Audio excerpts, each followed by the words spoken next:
Welcome to Better Edge, Northwestern Medicine podcast for physicians. I'm Dr. Cheung, Koppe, one of the transplant hepatologists here at Northwestern, and I'm joined today by four of my outstanding colleagues here at Northwestern from the Northwestern Medicine Digestive Health Institute. We have with us today Dr. Duarte, and Dr. Laura Kulik, and Dr. Amanda Cheung, and Dr. Sarang Thaker. The purpose of the podcast today is to highlight their favorite articles from the past year. I basically asked each of them to choose one article that they thought would be of value and importance to share with some of the practicing clinicians in the community. I really only put two guide rules in place. One is no mice or rats. Nothing against the great basic science work that's being done out there, but we really wanted to focus on clinical information. And then the other is not to choose any of the articles from the New England Journal of Medicine from 2024, specifically the ones on resmetirom, elafibranor, and also seladelpar. I always have a hard time saying that one. All of which were very important articles, but I figured these are maybe articles that people will already be familiar with as well. So we wanted to choose articles that were maybe out of the things that maybe some of the practicing GIs weren't always necessarily aware of as well. So with that being said, let's go ahead and get started. First, I'd like to turn to Dr. Sarang Thaker to talk about the article that he chose. So Sarang, what do you got? Yeah, so this is an article from the American Journal of Gastroenterology back in November of last year, titled Early Diagnostic Paracentesis Improves Outcomes of Hospitalized Patients with Cirrhosis. With cirrhosis and ascites. This is a systemic review and a meta-analysis from the group at Indiana University led by Marwan Gabriel. The reason I chose this one, I feel like basic cirrhosis care, ascites, we know how it impacts quality of life, but also lifespan in patients with cirrhosis. It's the most common decompensating event that patients with cirrhosis develop. And we often see delays in getting at least a diagnostic paracentesis for this cohort of patients that are often hospitalized. Particularly of importance, we know SBP associated with poor renal outcomes as well as mortality risk, and about a third of patients are going to be completely asymptomatic. So timing of paracentesis is pretty crucial. So this study, they researched, they grabbed any studies from popular databases and looked at comparing early paracentesis, which is defined as within 12 to 24 hours, versus delayed paracentesis. And they excluded studies that had overlapping, most likely had overlapping studies if they're drawn from the same national inpatient sample, for instance, or same time periods. What they looked at, the primary outcome was mortality. In-hospital mortality, but secondary outcomes were length of stay, rate of AKI, and then 30-day readmission rates. So overall, they had about 7 studies that met their criteria. They had about 40,000 patients, 45,000 in the early group and 33 patients in the delayed group. All these studies are retrospective cohorts, so not the most rigorous when it comes to scientific, exploration, but still a lot of important data from here. When it comes to the results, kind of what you expected, the early paracentesis group had a significantly lower in-hospital mortality. The odds ratio is 0.6. If anyone's interested in the stats, we can talk later. And then a subgroup analysis stratified between paracentesis within 24 hours versus 12 hours. And they did see, they didn't achieve any statistical significance, but the actual numeric value was lower, meaning if you had paracentesis within 12 hours, odds ratio for in-hospital mortality was 0.5, and then 0.67 for the within 24-hour group. So not a big difference, but still, we compared to the delayed group, we do see a benefit when it comes to in-hospital mortality. Only 5 of the 7 studies looked at length of stay. Once again, early paracentesis group were associated with lower length of stay. I think it was about 4 to 5 days. So still means something in the grand scheme of things. When looking at acute kidney injury or renal insufficiency, only a couple studies looked into this, and once again, early paracentesis group had lower rates of kidney injury compared to the delayed group. And then finally, readmission rates only studied and investigated in 2 of these studies. It was about the same between the groups. It's kind of a wash. Weaknesses, it's only 7 studies, right? So it's kind of a small sample size. There's some biases that are implicit in these types of studies, right? One thing that we don't know is, like, when were these patients admitted? I feel like speaking from experience, it's a little bit harder to get paracentesis on the weekend. So that's one thing that I specifically was hoping that could be addressed or in the future, just to see, are there proceduralists around or hospitalists or GI providers actually doing paras on inpatients? I can speak from experience. I don't, but I supervise residents who do. So, but not every location has trainees, right? Nearly all these studies were done in the United States. So once again, how can you generalize it to a worldwide population? A little bit challenging there. And we also don't know how many patients were given antibiotics prior to paracentesis, and did that confound some of the results here. But I think the main takeaway is kind of what we always preached but never really practiced, which is get that paracentesis in, whether it's the ER provider, the hospitalist, the GI, IR if they're available. All it takes is 50 cc's is enough to significantly impact their course. We already showed some beneficial data when it comes to in-hospital mortality, but diagnosing SBP is of critical importance, as well as not just antibiotics, but the albumin infusion, right, to prevent renal complications. So I think this article shows that we have some work to do, but a good first step. Yeah, thanks, Cheung. Definitely something I remember from, 20 years ago in fellowship, always being told, get people tapped as soon as they kind of come in, and honestly never aware really where the data comes from, but certainly it seems like there's good data to back this up. That's a good practice to have. I think the authors mentioned a couple things. One was performing a randomized controlled trial, which I'm not sure that's really realistic. Correct, yeah. And then the other question I had for you too is, for those patients like you mentioned, where sometimes the timing of when they get their TAP versus if they started antibiotics. So let's say you already have somebody who's been in the hospital for a couple days on antibiotics. Do you still tap them at that point? Do you just sort of say, okay, I'm going to believe that they must have SBP and complete 5 days, or any words of wisdom on that? Sure. I would still go for it, right? If we still, for instance, if you still have SBP despite being on antibiotics for a couple of days, you wonder if there's some drug resistance, nosocomial infection, and certainly, the renal protective benefit of administering albumin, which I don't think is done routinely when you're starting empiric antibiotics, right? And I don't think everyone gets the 1.5 grams per kilogram on day 1 and 1 gram per kilogram on day 3. Oh, putting a teaser in there. Amanda, any thoughts? Let's say you have somebody who already is on SBP prophylaxis when they come into the hospital. Do you think that patient still needs a paracentesis when they walk in the door? I think so. If you want to be a negative Nancy, you don't know if they're even taking the SBP prophylaxis, but let's pretend they are. What was just alluded to is maybe there's some sort of antibiotic resistance that's occurring, so I would still plan to do a paracentesis.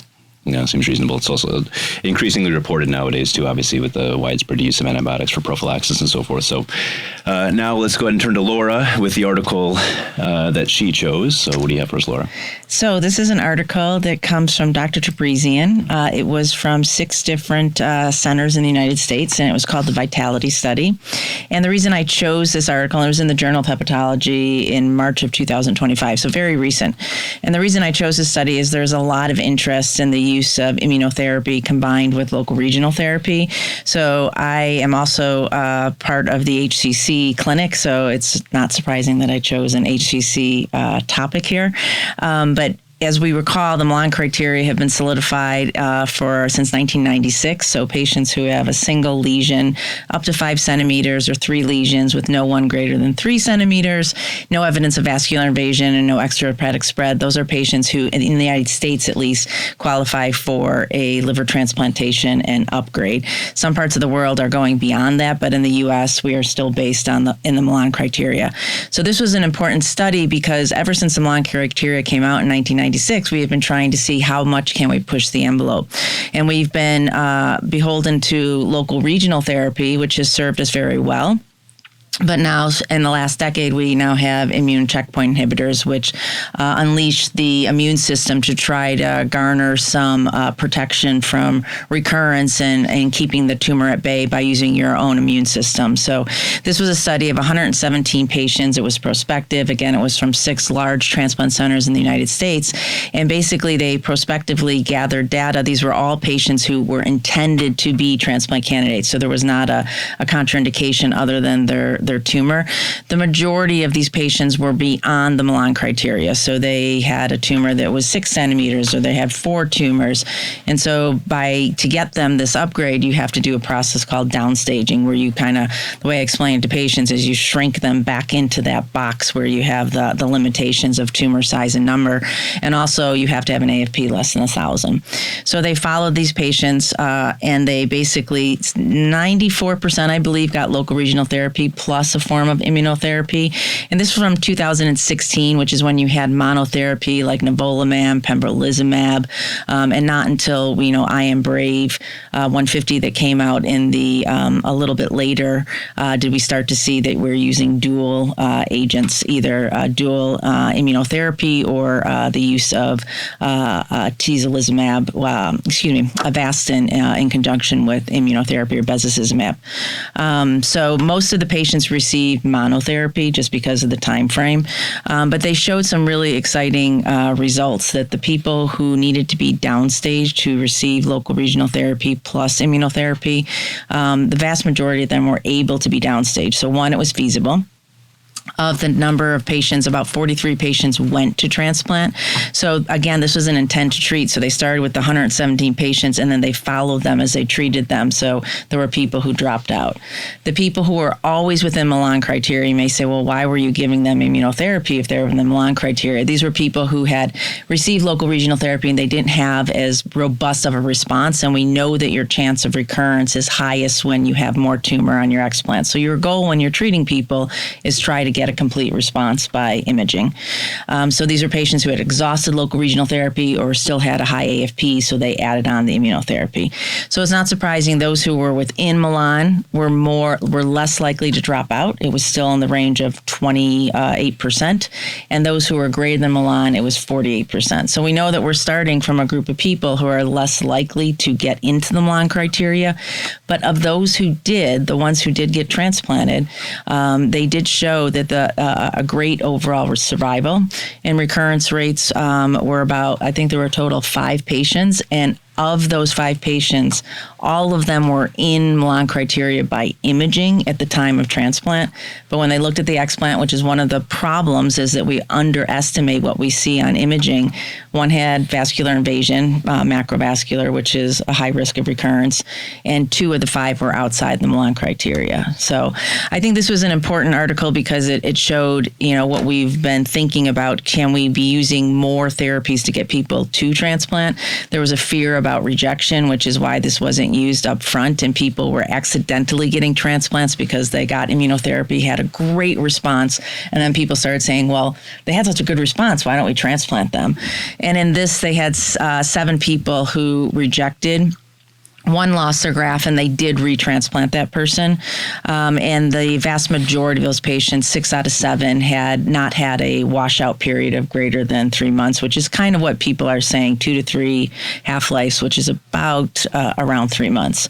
So I just think it shows the feasibility of doing this. We are certainly doing this at Northwestern. We have transplanted to date, I believe it's close to 6 or 7 patients who have been on immunotherapy, and we have more who are on the list. So we have embraced this idea of trying to get people to transplant.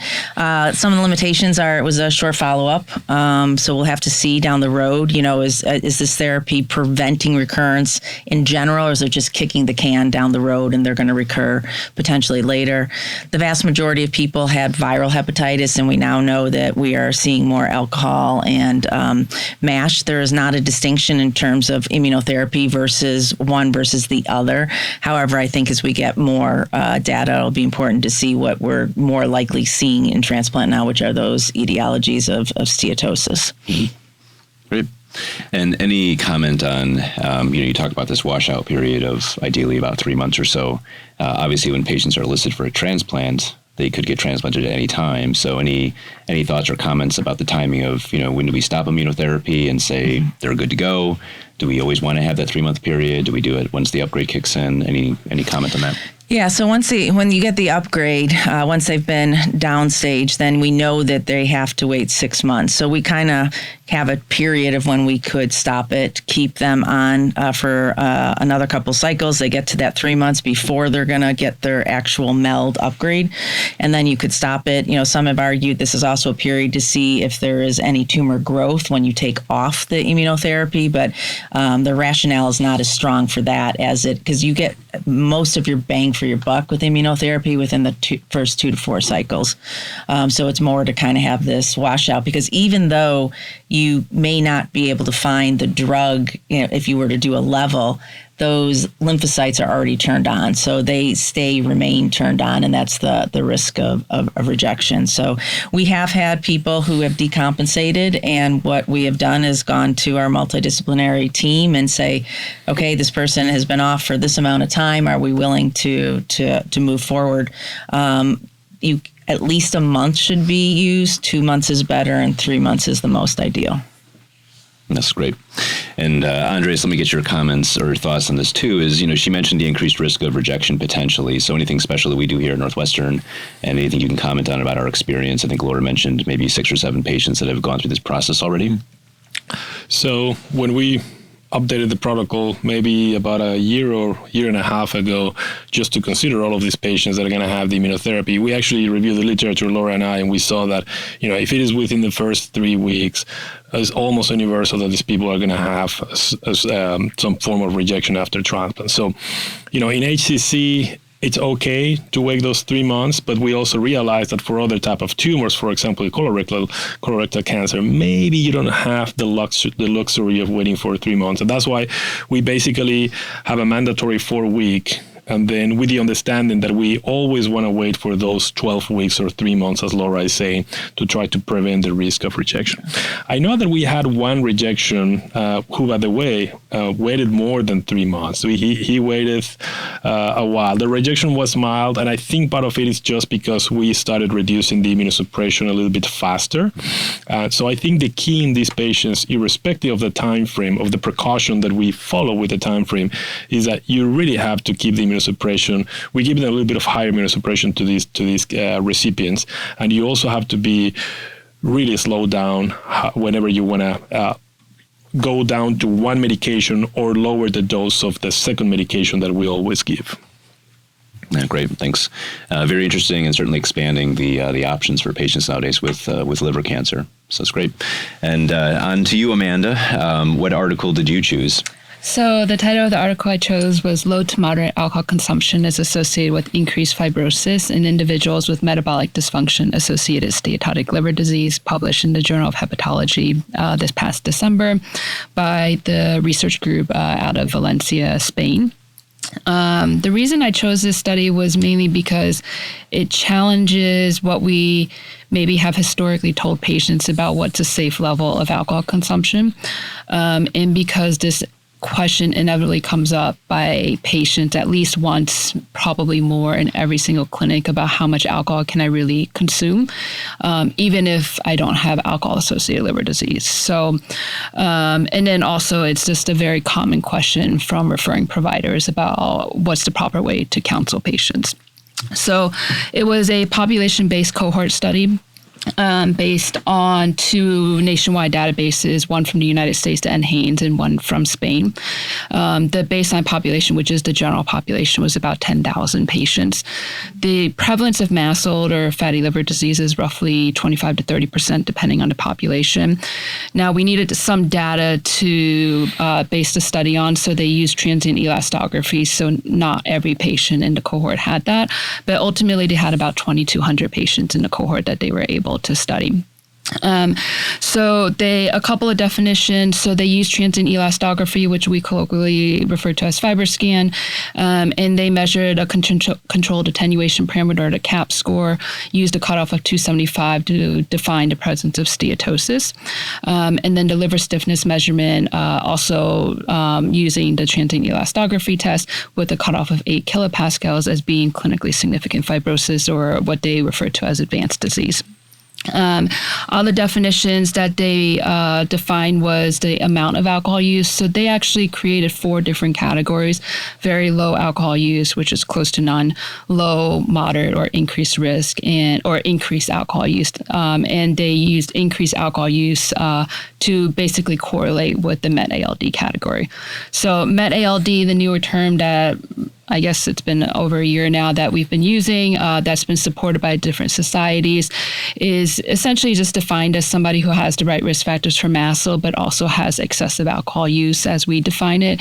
The society guidelines define it as 10 to 25 drinks a week on average for women, and 15 to 30 drinks on average per week for men. So they looked at the numbers, and what was seen was that there's an independent association with diabetes, obesity, and amount of alcohol use with the amount of fibrosis. That's kind of obvious information, right? We know that already. But the novel thing about this study is what they found was that there's also a dose-dependent effect and a super additive effect between all these different variables. So, for instance, if you take a cohort of patients who all have one cardiometabolic risk factor, and you start to add on the amount of alcohol they drink, there's an exponential increase in the amount of fibrosis you're seeing. And similarly, if you take a cohort of patients who all drink 5 to 9 drinks a week, and then you start adding cardiometabolic risk factors, 1, 2, 3, 4, 5, then it also starts to increase exponentially as well. So Met-ALD, which is the highest amount of alcohol use that was looked at in this study, obviously has the highest risk of fibrosis development. But even in your low to moderate alcohol consumption groups, you also have a significant increase in the amount of fibrosis that was developing.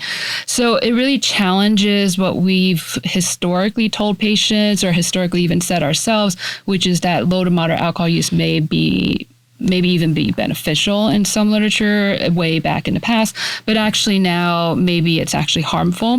So for the clinician, the important thing for the clinician is to make sure that they're actually screening for alcohol use in all their patients, especially the ones who have cardiometabolic risk factors.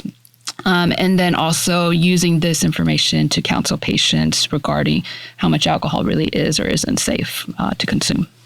Mm-hmm. Great, thanks.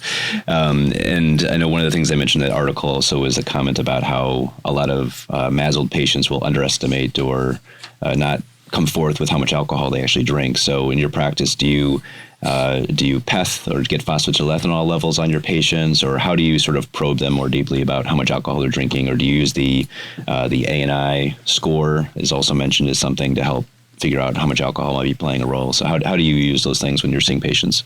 Yeah, I mean, I try to do so the best method, depending on who you ask, for defining or to explore that without using any labs is the timeline follow back, which is a little bit arduous, but I essentially do something kind of like that and just say, in this past week, how many days did you drink? In the day that you drank, how much did you assume? So it gives you kind of a good idea, unless they just really won't pin it down. In that circumstance, I don't PEth everybody. So the phosphatidylethanol, which is a good marker of how much alcohol has been consumed in the past month, I don't check a PEth on everybody across the board, but it's usually if something in their laboratory results is really pointing towards alcohol, but the consumption that they're reporting is discordant with it, then I will check a PEth. And I let them know I'm checking it, I just want to see how much alcohol is really on board in your system, how much of a role is it really playing in what's happening with your liver. Mm-hmm. That sounds good. And Laura, we have this classification of steatotic liver disease from the AASLD, and on the website now they've got this picture of this classification of MASLD and then alcohol, and then in between it's the Met-ALD category, and then there's a spectrum of how many grams per day a person might consume or grams per week. And I kind of struggle with that a little bit, because when I ask my patients how much they drink, they don't come back to me and say, I drink 30 grams a day. Likewise, when you ask patients how many drinks they have, one drink is very different to different people. Mm-hmm. So any sort of practical advice or pointers about how you inquire about alcohol use in your patients?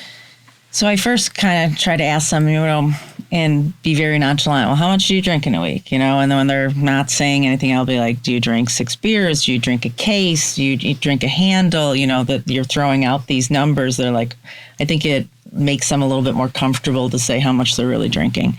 And it's important for them to know, there's a lot of people who think, well, I've only drank beer my entire life and they have cirrhosis. Patients often think that you have to be drinking hard liquor in order to develop liver disease. So I go through with them, and sometimes I'll pull it up on the computer. There's lots of good pictures that your standard beer is the same as what you would get in a restaurant for wine, which I believe is 5 ounces, and a standard shot, which I think is like 1 to 1.5 ounces. And each of those carries about 12 to 14 grams of alcohol. So that becomes important when you're talking about, okay, a woman is not supposed to have more than 1 drink per day or 7 drinks. And this is where you get these 20 to 30 per day in terms of grams. So you have to kind of educate them on what each one is. And then I think that really important is when they know that they have MASLD, they're kind of like, well, I have an explanation for my liver disease, and they kind of don't really take into account the alcohol.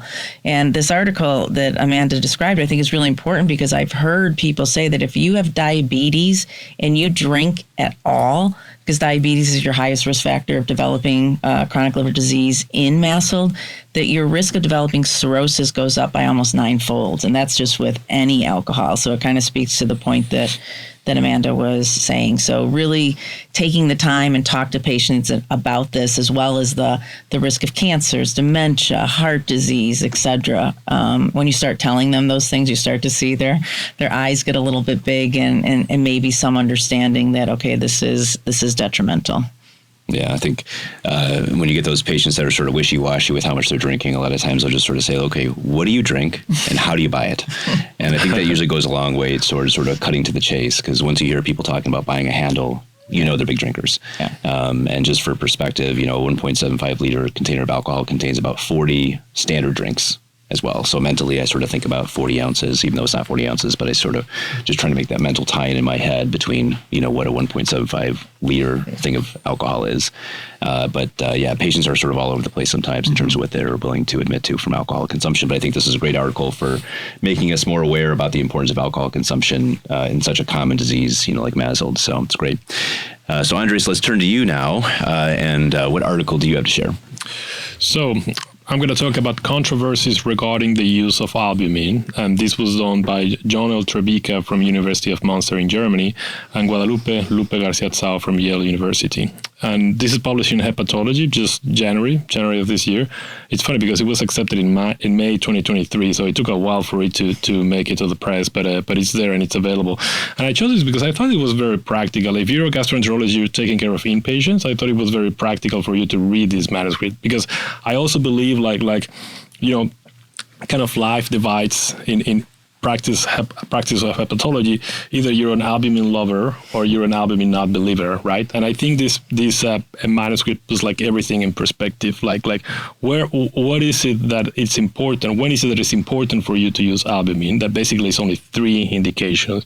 SBP, which Sarang already mentioned, when you have your patient with acute kidney injury, and when you're doing large volume paracentesis. And where are those indications where really it's not that important? And for example, hepatic encephalopathy, even though there is a recent meta-analysis saying that maybe it is important, like this manuscript just busts that, along with your patient having recurrent large volume your patient having outpatient albumin, or your patient having hyponatremia, etc. So this is very clear about the 3 indications. And if you're a basic clinician and you don't have time to read this manuscript, just take table 1 with you. Table 1, it's also beautifully written, basically summarizes the whole paper just there. And so we attribute a lot of properties to albumin, and this goes with the albumin lovers, where it's an antioxidant, anti-inflammatory, anti-thrombotic, etc. Binds the evil humors. Yes, but then eventually, when you're tested in a clinical trial, it's not as important as it is. And I think that the 2 important concepts in the pathophysiology. The first one will be that you have to think about the effective arterial blood volume.